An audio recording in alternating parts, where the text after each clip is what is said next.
Welcome back to Yahoo Finance Live, everyone. President Biden plans to ask Congress for a 3-month pause on the federal gas tax today. While the administration estimates this could save drivers up to $1 per gallon, skeptics say ultimately that is up to the oil companies to decide.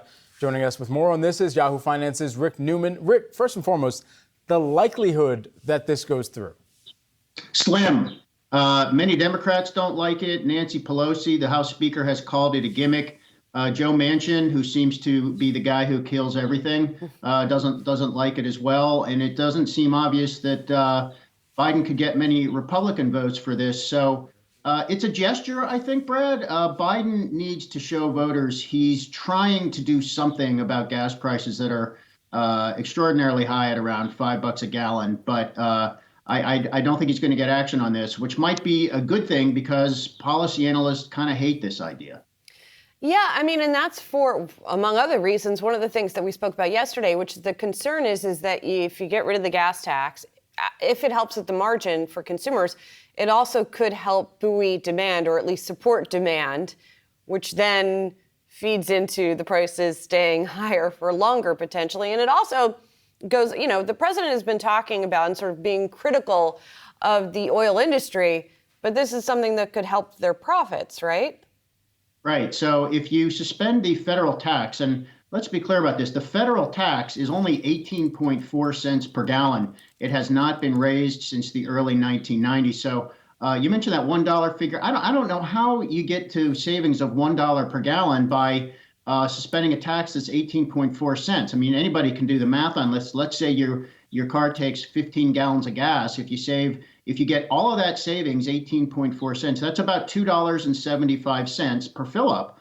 And there's no guarantee that all of that suspended tax savings is going to flow through to consumers. That tax is assessed at the wholesale level.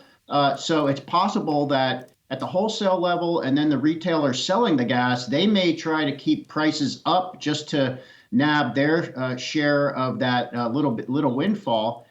With maybe some portion of it going to consumers. There's been some states have suspended their gas taxes, which tend to be higher than the federal tax.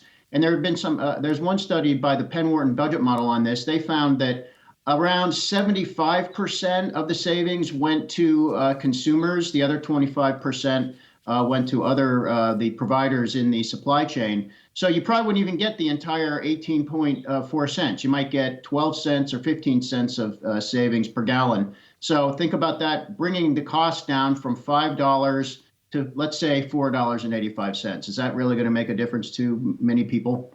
And how, I guess, if it does go through, would it be enacted? Would it be in the form of a rebate, or would it just be something that is coming in the form of waived fees at the pump?